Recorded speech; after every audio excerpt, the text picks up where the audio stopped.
Magandang hapon po sa inyong lahat. Binabati ko po lahat ng mga Batanggenyo na narito po ngayon. Lahat ng mga kababayan natin mula sa Luzon. Hello po Luzon! At syempre po, Visayas and Mindanao! Ang dami natin dito ngayon.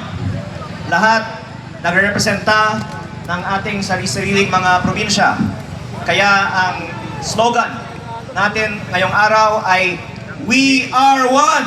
We are one! We are one! We are one! We are one!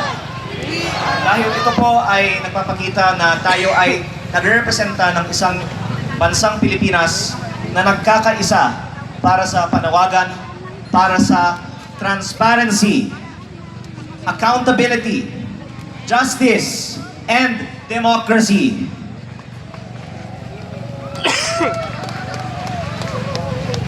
These same principles are part of the job description that every member of Congress should be fighting for.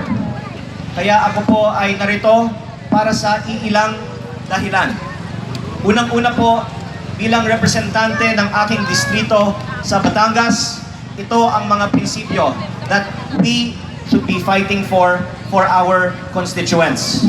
At marami din po ako ang mga constituents at mga kababayang Batanggenyo na narito ngayon. At mula noong isang araw pa ay nasa EDSA. At ako po ay nag-look out for their welfare, and I can see many of us are having a very good time dito po sa Liwasang Bonifacio. Kaya kaninang umaga pa lang, nandito ako, pabalik-balik po ako, at gumawa ako ng bilang ng mga tao nandito throughout the day. At napansin ko na maraming mga hindi nabibilang.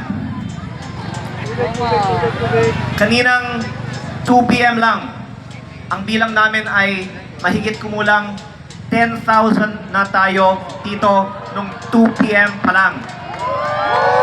Pero ang sinabi noon ay mga 2,000 lang noon. Ngayon, ang latest na bilang ay mahigit 15,000 na tayo dito sa Liwasang Bonifacio.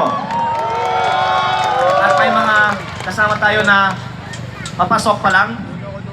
At mukhang aabot tayo ng mahigit 20,000 dito sa Liwasang Bonifacio on the third day of our events for transparency, accountability, justice, and democracy. The third of what I'm sure will be still many more days. Dahil syempre ang kagandahan din dito sa Liwasang Bonifacio, ito po ay Freedom Park.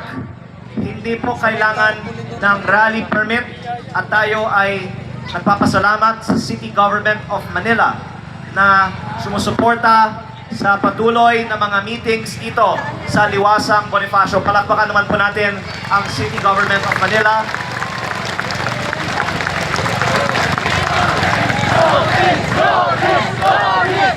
Marami pong mga supporters si Mayor Isko dito. At sana patuloy ang suporta ng local government para kahit ilang araw pa, gusto ng ating mga kasama na kumilos dito sa Liwasang Bonifacio, pwedeng patuloy tayong kumilos dito sa Liwasang Bonifacio. Dahil alam ko marami sa atin dito, kaninang madaling araw pa lang, nandito na. At nandito pa tonight, andito pa bukas. Sabi po ng iba dito, handa tayo na manatili dito hanggang next week. Dahil kailangan natin patuloy na lumaban para sa transparency, accountability, justice, at democracy.